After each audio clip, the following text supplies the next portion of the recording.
Welcome to 7 news Telugu బులెటిన్ల ముందుగా headlines.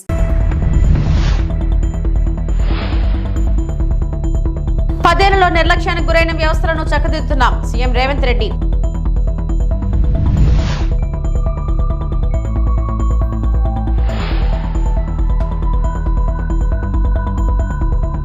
Delhi పర్యటనలో దీన్ దయాళ్ గురించి వివరించిన ఎమ్మెల్యే డాక్టర్ పార్థసారథి.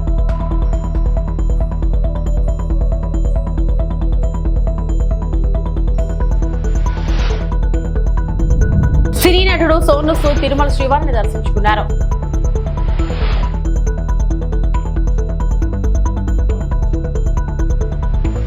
తెలంగాణ రాష్ట్ర ప్రజల ఆకాంక్షలు నెరవేర్చడమే తమ అజెండా అని తెలంగాణ సీఎం రేవంత్ రెడ్డి అన్నారు. తాము బాధ్యతలు చేపట్టిన నాటికి ఆర్థిక వ్యవస్థ అస్తవ్యస్తంగా ఉందని చెప్పారు. 10 ఏళ్ల పాటు నిర్లక్ష్యానికి గురైన వ్యవస్థలను చక్కదిద్దుతున్నామన్నారు.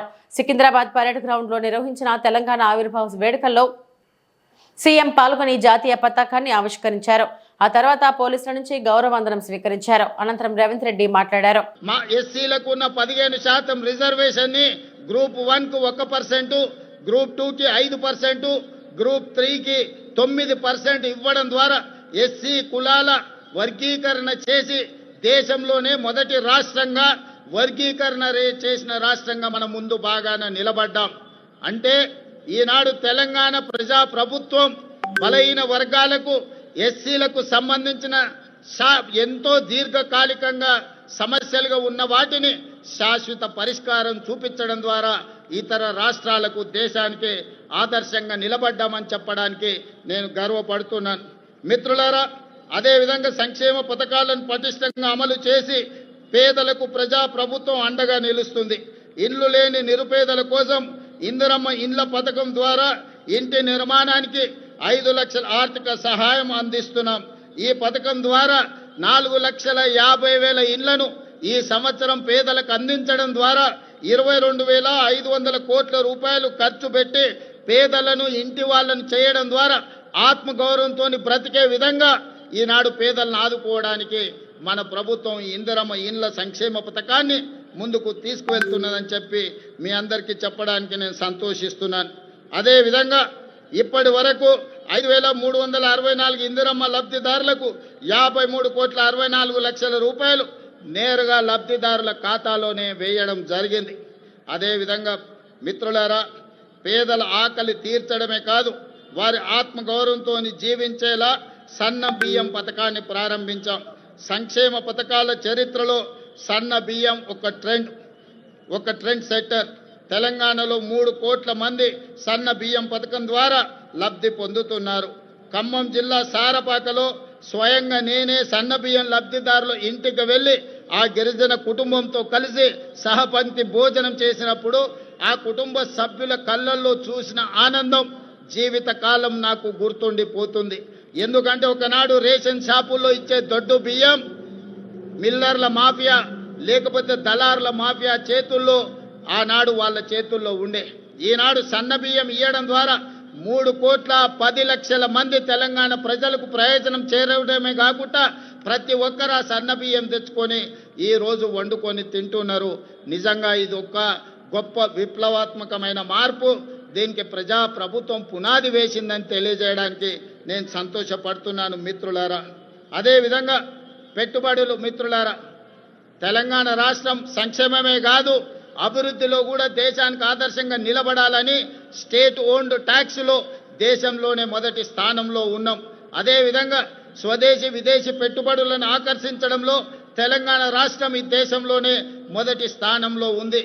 దాదాపుగా ఈ 18 నెలల్లో 3 లక్షల కోట్ల రూపాయల పెట్టుబడులను ఆకర్షించడమే కాదు, రాష్ట్రంలోని పేద కుటుంబాలకు రేషన్ దుకాణాల ద్వారా నిత్యావసర సరుకులను అందించడమే కూటమి ప్రభుత్వ లక్ష్యమని గాజువాక శాసనసభ్యుడు రాష్ట్ర తెలుగుదేశం పార్టీ అధ్యక్షుడు పల్లా శ్రీనివాసరావు అన్నారు. విశాఖ జిల్లా గాజువాక 67వ వార్డులో రేషన్ దుకాణాన్ని ప్రారంభించి నిరుపేదలకు నిత్యావసర సరుకులు అందజేశారు. ఈ సందర్భంగా ఆయన మాట్లాడుతూ గతంలో తాను మంత్రి నాదెండ్ల మనోహర్ను కలిసి పలు అభ్యర్థనలను విన్నవించడం జరిగిందన్నారు. ఇందులో రేషన్ దుకాణాల ద్వారా సరుకులు అందించడం, అలాగే నూతన రేషన్ కార్డులకు మ్యారేజ్ సర్టిఫికెట్ల విషయంలో పునరాలోచించి విన్నవించడం జరిగిందన్నారు. తమ అభ్యర్థనలను దృష్టిలో పెట్టుకుని నేడు వాటిని అమలు చేయడం చాలా సంతోషంగా ఉందని అన్నారు. అందరికీ నమస్కారం. ఏదైతే ఎన్డీఏ కూటమి అధికారంకి వచ్చిన తర్వాత ఈ ప్రజా పంపిణీ వ్యవస్థ ఏదైతే ఉందో, రేషన్ డిపోల వ్యవస్థ పాత పద్ధతి ఏదైతే ఉందో ఆ విధంగా మేము చేస్తామని చెప్పేసి మేము ఎలక్షన్లో ఇచ్చినటువంటి మాటకి కట్టుబడి ఈరోజు ఆ వ్యాన్ల ద్వారా పంపే పద్ధతి, గత ప్రభుత్వం పెట్టినటువంటి పద్ధతి, వీధుల్లోనే నించోబెట్టి వాళ్ళ ఇష్టానుసారం వాళ్ళ టైంకి వచ్చి అందరినీ వీధుల్లో నించోబెట్టి ఏదైతే ప్రజలకు ఇబ్బంది కలిగినటువంటిది, లబ్ధిదారులకి ఇబ్బంది కలిగినటువంటి పద్ధతి ఏదైతే గత ప్రభుత్వం పెట్టిందో ఆ ప్రభుత్వాన్ని మరి ప్రజలు గద్ద దింపారు. మేము ఎలక్షన్లో ఇచ్చినటువంటి మాట ప్రకారం పాత పద్ధతిలోనే డిపోల దగ్గరే మేము రేషన్ పంపిణీ కార్యక్రమం శ్రీకారం చుట్టామండి. దీనికి రాష్ట్ర ముఖ్యమంత్రి వర్యులకి, ఉప ముఖ్యమంత్రి వర్యులకి, బీజేపీ నాయకత్వానికి, ముఖ్యంగా మోడీ గారికి మేము ధన్యవాదాలు తెలియజేసుకుంటున్నాం. చంద్రబాబు నాయుడు గారు అధికారంకి వచ్చిన తర్వాత ప్రతి పైసాని, ధనాన్ని ఏదైతే ఉందో దాన్ని వృధా కాకుండా కాపాడాలి, ప్రతి పైసాని కూడా జాగ్రత్తగా ఖర్చు పెట్టాలి, ప్రజల మీద భారం పడకుండా ఉండాలి, అలాగే దాని ఒక సాటిస్ఫాక్షన్ అందరికీ ఉండాలి, తృప్తికరంగా ఉండాలని ఒక ఆలోచన చేస్తున్నారు. దానికి అనుగుణంగానే ఈరోజు మేము ముందుకు వెళ్తున్నాం. ఈరోజు ప్రజలు చాలామంది హ్యాపీగా ఉన్నారు, డీలర్స్ హ్యాపీగా ఉన్నారు. డీలర్స్ ఎందుకు హ్యాపీగా ఉన్నారంటే గతంలో డీలర్ షాప్ ముందే వీళ్ళు పంపిణీ చేసేవారు. దాని లక్ష్యం ఎలా చేరుకుంటుంది? ఎక్కడైతే కొంచెం దూరంగా డీలర్ షాప్ నుంచి చాలా దూరంగా ఉన్నారో అక్కడి నుంచి రావడం కష్టం అవుతుందంటే అక్కడ ఏదో మనం ఆల్టర్నేట్గా చూడాలి. డిపో వాళ్ళకే చెప్పి ఆ దగ్గరికి వెళ్ళి పంచమని చెప్పాలి తప్ప 800 కోట్ల రూపాయలు ప్రభుత్వం మీద భారం పడేటట్టు చేయడం మంచి పద్ధతి కాదు. ఈరోజు ఈ డిపోల ద్వారా పంపిణీ చేయడం వల్ల సివిల్ సప్లైస్కి 800 కోట్ల రూపాయలు వృధా అవుతుంది, సాదా అవుతుందని చెప్పేసి మీకు తెలియజేస్తాను. దీనివల్లే నేను మరొక మారు దీన్ని స్వాగతించినటువంటి ప్రజానికానికి, అలాగే మాకు ఎలక్షన్లు ఇచ్చినటువంటి మాటకి కట్టుబడి చేసినందుకు మేము రాష్ట్ర ముఖ్యమంత్రి వారికి ఎన్డీఏ పార్ట్నర్స్ అందరికీ కూడా పేరు పేరున నమస్కారం. డీలర్లకు ఎటువంటి సజెషన్ ఇస్తారు? మేము డీలర్లకు ఒకటే చెప్తామండి, మీరు కేవలం అందరూ నా దగ్గరికే రావాలని పెట్టుకోవద్దు. మీకు డేటా ఉంటుంది మీ దగ్గర, బాగా ముసలి వాళ్ళు ఉంటారు, ముతక వాళ్ళు ఉంటారు, వాళ్ళు మన దగ్గరికి రానటువంటి పరిస్థితి ఉంటుంది. అలాంటి వాళ్ళ దగ్గరికి మీరు వెళ్ళాల్సి ఉంటుంది. అలాగే దూరం ప్రాంతంలో ఉన్నారు, ఇప్పుడు ఇక్కడ నుంచి మనకు ఒక 3 కిలోమీటర్లు 4 కిలోమీటర్లు ఉందా అనుకోండి, ఇక్కడ ఎక్కడ కూడా లేదు అంత దూరం ఉందనుకోండి, అలాంటి దగ్గరికి మీరే వెళ్ళి మీరే కొంత కాస్త ఓపికగా వెళ్ళి అక్కడ పంపిణీ చేసేటట్టుగా, అంటే తుదిగా మేము చెప్పేది డీలర్స్ అందరూ కూడా ప్రజలకి తృప్తి కలిగేటట్టుగా, సాటిస్ఫాక్షన్ ఉండేటట్టుగా మెయింటైన్ చేయాల్సిన బాధ్యత మీకు ఉంది. ఇది అప్పుడు మనకి ఎటువంటి ఇబ్బందులు రాకుండా ఉంటాయి. కనుక ఇది మీరు అందరూ కూడా డీలర్స్ అందరికీ కూడా ఇది మనవి చేస్తున్నాను. నాకు ఈ అవకాశం ఇచ్చిన వ్యానుల వల్ల 800 కోట్ల భారం నేను అడిగింది అది కాదు, అది వాళ్ళు వృద్ధులకు కానీ లేకపోతే నేను ఒకటే అడుగుతానండి, మేము ఒకటే చెప్తున్నాం, అది వారి బాధ్యత. మేము డిపోకి చేరువేయడం వరకే మా బాధ్యత. అక్కడి నుంచి డిపో మేనేజర్స్, డిపో ఓనర్స్ ఎవరైతే ఉన్నారో వాళ్ళు పబ్లిక్లో సాటిస్ఫాక్షన్ వచ్చేటట్టుగా వాళ్ళు చూసుకోవాలి. అందుకే ముస్లింగా ఉంటే వాళ్ళ దగ్గరికి వెళ్ళలేరు. కాకినాడ జిల్లా పిఠాపురం నియోజకవర్గం పౌర సరఫరాల శాఖ మంత్రి నాదెండ్ల మనోహర్ పర్యటనలో శ్రీమతి కామేశ్వరి బాలత్రిపుర సుందరి సమేత శ్రీ సఖిలేశ్వర వారి ఆలయం పునర్నిర్మాణ శంకుస్థాపన చేశారు. ఒకలమ్మ గుడి వీధిలో గల రేషన్ షాప్ ను బొచ్చు అంజలి పద్మావతి వద్దకు వెళ్లి ప్రారంభించి అనంతరం పత్రికా విలేకరులతో సమావేశం నిర్వహించారు. ఈ సందర్భంగా మాట్లాడుతూ జనసేన పార్టీ అధినేత పవన్ కళ్యాణ్ నియోజకవర్గంలో ప్రారంభోత్సవాలు శంకుస్థాపనలు చేసుకోవడం చాలా ఆనందదాయకమని, ఒక పండుగ వాతావరణం నెలకొంది అని అన్నారు. కార్యక్రమంలో రూరల్ ఎమ్మెల్యే పంతం నానాజీ, డీసీసీబీ చైర్మన్ తుమ్మల బాబు, కాకినాడ జిల్లా కలెక్టర్, అధికారులు, జనసేన నాయకులు, మహిళలు పాల్గొన్నారు.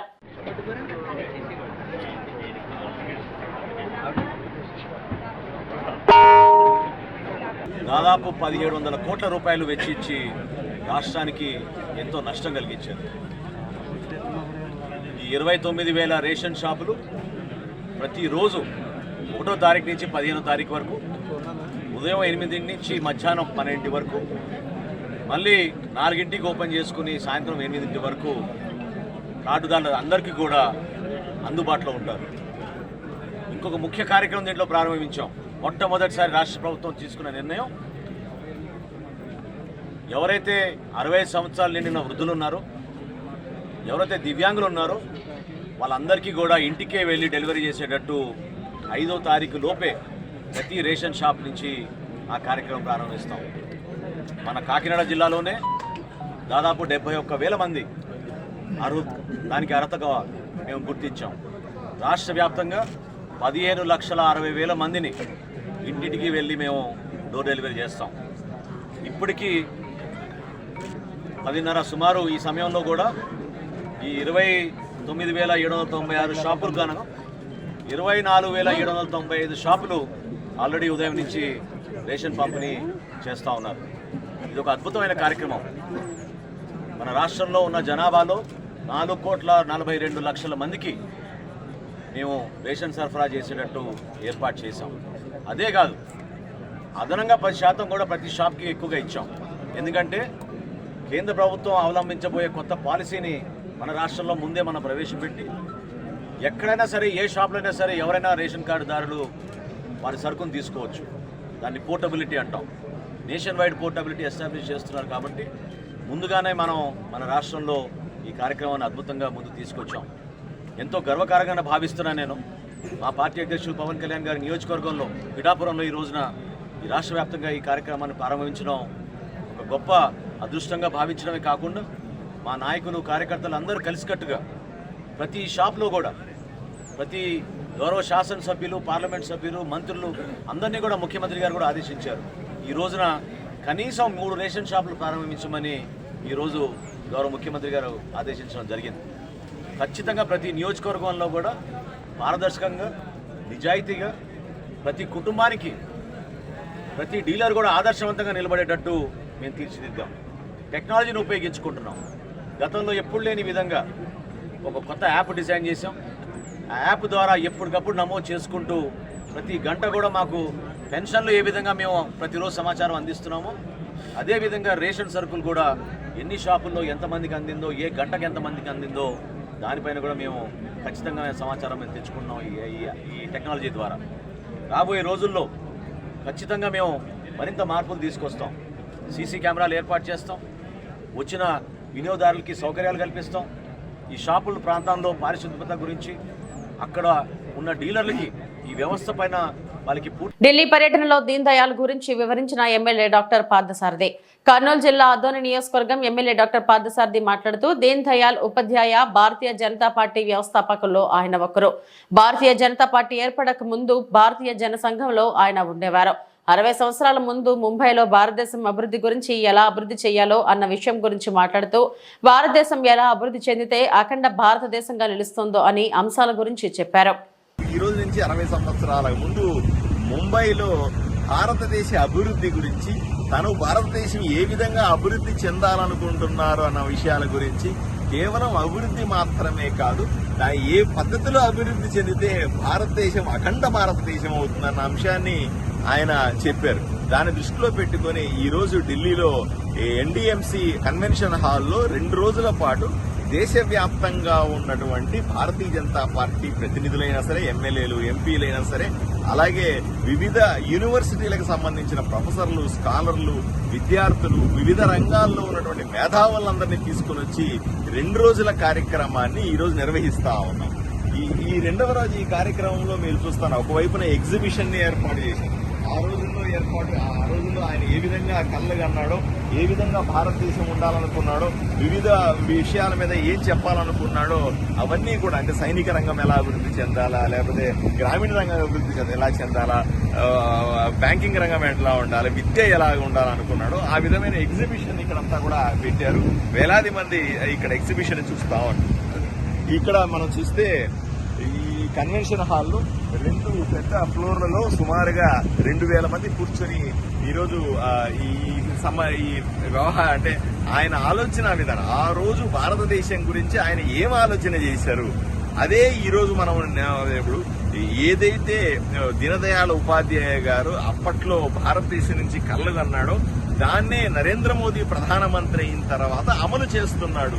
ఏ విధంగా అమలు చేస్తున్నాం, కాశ్మీర్ అంశాన్ని ఏ విధంగా మనం హ్యాండిల్ చేస్తా ఉన్నాం, అలాగే విద్యను ఏ విధంగా హ్యాండిల్ చేస్తున్నాం, బ్యాంకింగ్ రంగాన్ని ఏ విధంగా హ్యాండిల్ చేస్తాం, విద్యను ఏ విధంగా హ్యాండిల్ చేస్తున్నాం, గ్రామీణ అభివృద్ధిని ఎలా హ్యాండిల్ చేస్తున్నాం, వీటిలన్నింటినీ కూడా ఈ రోజు మనం ఏ విధంగా అమలు చేస్తా ఉన్నాం ప్రజలకు అనే విషయాన్ని పూర్తి స్థాయిలో లోపల డిబేట్లు సెమినార్లు జరుగుతా ఉన్నాయి. ఇవన్నీ కలిపి 2 రోజుల్లో తప్పనిసరిగా భారతదేశం మొత్తానికి కూడా ఎంతో మంది మేధావులకి, ప్రముఖులకు, విద్యార్థులకి, ప్రొఫెసర్లకి, ఎమ్మెల్యేలకి, ఎంపీలకి అందరికీ కూడా మనము భారతదేశ అభివృద్ధి ఏ విధంగా ఉండబోతుందో అన్న విషయాన్ని కూడా ఇక్కడ తెలియజేయడం. మహిళలు ఆర్థికాభివృద్ధి సాధించే విధంగా కూటమి ప్రభుత్వం అనేక సంక్షేమ పథకాలను ప్రవేశపెడుతుందని ఎమ్మెల్యే ఆర్మిల్లి రాధాకృష్ణ అన్నారు. ఆంధ్రప్రదేశ్ రాష్ట్ర వెనుకబడిన తరగతుల సహకార ఆర్థిక సంస్థ ఆధ్వర్యంలో తణుకు మండలం వేల్పూర్ గ్రామంలో ప్రారంభించిన కుట్టు మిషన్ శిక్షణ కేంద్రాన్ని ప్రారంభించారు. ఎమ్మెల్యే రాధాకృష్ణ మాట్లాడుతూ రాష్ట్రంలో దాదాపు 46,000 యూనిట్లు ప్రారంభించి మొదటి దశలో శిక్షణ ఇచ్చేందుకు ప్రభుత్వం చర్యలు చేపట్టిందని అన్నారు. తణుకు నియోజకవర్గంలో మొదటి దశలో 650 మందికి శిక్షణ ఇవ్వనున్నట్లు తెలిపారు. తణుకు నియోజకవర్గంలో తణుకు మున్సిపాలిటీతో పాటు ఇరగవరం, అత్తిలి, వేల్పూరు గ్రామాల్లో కేంద్రాలను ప్రారంభించినట్లు చెప్పారు. దరఖాస్తు చేసుకున్న లబ్ధిదారుల ఎంపిక ప్రక్రియలో పారదర్శకంగా వ్యవహరిస్తున్నట్లు తెలిపారు. 90 రోజుల పాటు అందించే శిక్షణను సద్వినియోగం చేసుకుని మహిళలు రాబోయే రోజుల్లో పారిశ్రామికవేత్తలుగా ఎదగాలని ఆకాంక్షించారు. రాబోయే రోజుల్లో మరింత మందికి ప్రభుత్వ శిక్షణ అందజేసి వారికి అన్ని విధాలుగా సహకరిస్తామని తెలిపారు. ఏర్పడిన తర్వాత ప్రభుత్వం ఏదైతే ఉపాధి కల్పించడానికి, ఉద్యోగాలు కల్పించడానికి చర్యలు తీసుకుంటుందో అందులో భాగంగా ముఖ్యంగా మహిళలు ఆర్థికాభివృద్ధి సాధించే విధంగా మహిళలకి ఈ కుట్టు మిషన్ శిక్షణ కార్యక్రమాన్ని రాష్ట్ర వ్యాప్తంగా కూడా ప్రారంభించి దాదాపు 46,000 యూనిట్లకి సంబంధించి మొదటి దశగా ప్రారంభించడం జరిగింది. మన నియోజకవర్గంలో 650 మందికి దీనిలో మొదటి దశలో శిక్షణ ఇవ్వడం జరుగుతుంది. ఈరోజు నియోజకవర్గంలో 4 కేంద్రాలు మనం ప్రారంభించుకున్నాం. 1 అత్తిల్లో, 2 తణుకు టౌన్లో, 3 ఇరగవరం, 4 వేల్పూర్లో. దీని ద్వారా దాదాపు 650 మందికి చాలామంది అప్లికేషన్స్ పెట్టుకున్నారు.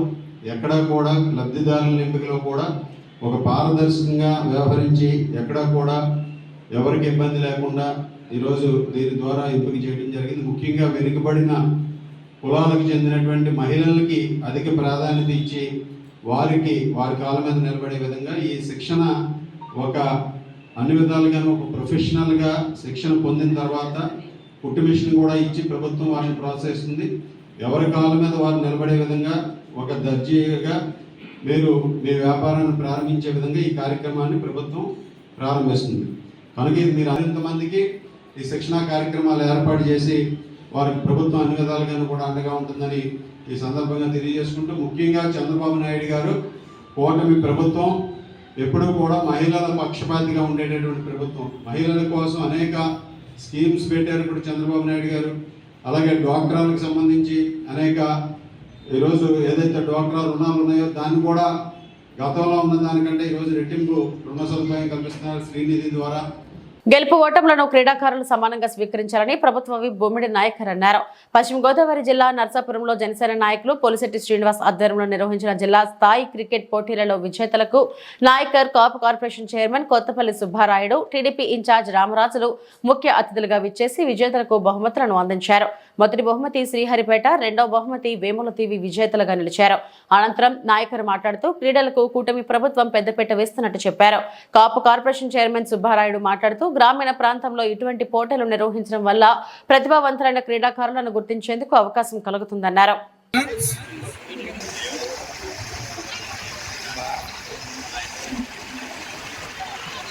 శ్రీహరిపేట టీం చాలా చక్కగా బౌలింగ్ ఆడడం అనేది జరుగుతుంది.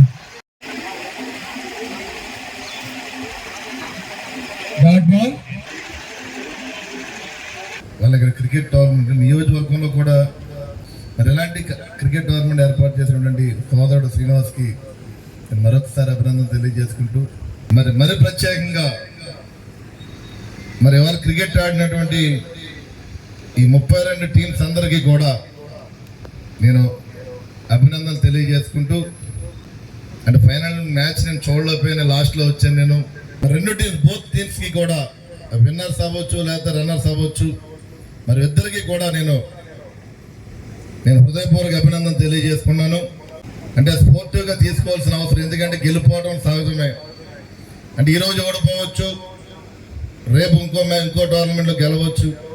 మీరు అదే స్పోర్టివ్ తోటి మరి రాబోయే రోజుల్లో కూడా మీరు ఎక్కడైనా సరే టోర్నమెంట్ పార్టిసిపేట్ చేసి మరి మీరందరూ కూడా విన్నర్స్గా మరి ముందుకెళ్ళాలని చెప్పి మీ జీవితంలో కూడా ప్రతి సందర్భంలో కూడా ప్రతి ఒక్కరూ కూడా నిత్యం మనం బిజీ షెడ్యూల్ అవడం వల్ల కొంత స్పోర్ట్స్ మనం దూరంగా అవుతున్నాం.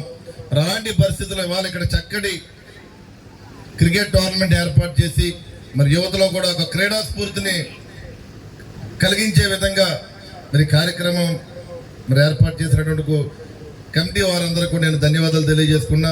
మరి స్పోర్ట్స్ పర్సన్ మీరు ఐపీఎల్స్ ఉన్నాయి, లేకపోతే వివిధ రకాలుగా కూడా రంజీస్ ఉన్నాయి. మరి మీలో కూడా అంటే బియ్యం కోసం రేషన్ షాపుల వద్ద పేదల కుస్తీలు. ఉదయం నుంచి గంటల కొద్దీ క్యూ లైన్ లో నిల్చొని బియ్యం కోసం పేదలు పడికాపులు. వేలిముద్రలు రాలేదు, సర్వర్ డౌన్ అంటూ రేషన్ డీలర్లు బుకాయింపు. దాంతో చేసేదేమీ లేక అన్ని పనులు మానుకుని క్యూ లైన్ లో అవస్థలు. వైఎస్ జగన్ హయాంలో MDU వాహనాల ద్వారా గడప వద్దకే రేషన్ బియ్యం పంపిణీ. కానీ గత నెలలో ఆ వాహనాలని కక్షపూర్తంగా రద్దు చేసిన చంద్రబాబు పేదల్ని తిప్పలు పెట్టడం అంటే నీకు సరదానా?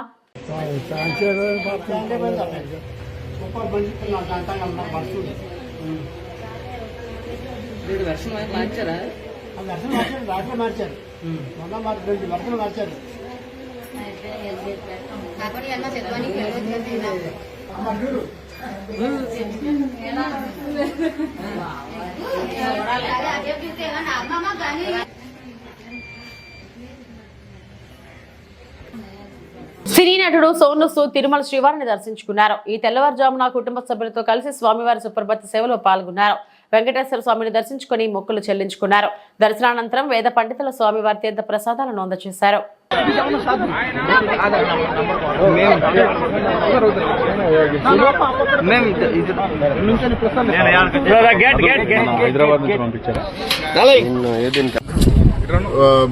I remember कि जब पहली दफ़ा मैं आया था, so I come for my very first film, Kallalagar, 25 years ago, and now today coming back with family, यहाँ पे दर्शन के लिए बड़ा अच्छा लग रहा है. I think I just want to pray for everyone that everyone should be happy, they should prosper और सबको खुशियाँ दे भगवान और हमें हमेशा ऐसी ताकत करता रहे कि गोविंदा के आशीर्वाद से हम लोग भी लोगों की मदद करते रहे. नेक्स्ट प्रोजेक्ट नेक्स्ट प्रोजेक्ट अभी we are starting a film called Nandi, जो मैं एक्ट भी कर रहा हूँ, डायरेक्ट भी कर रहा हूँ. तो सितंबर में शुरू होगा.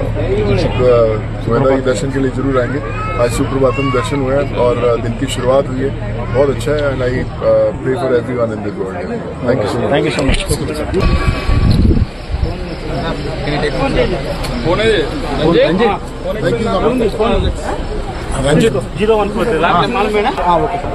ఇవి ఇప్పటివరకు నా బులెటిన్ అప్డేట్స్. నమస్తే.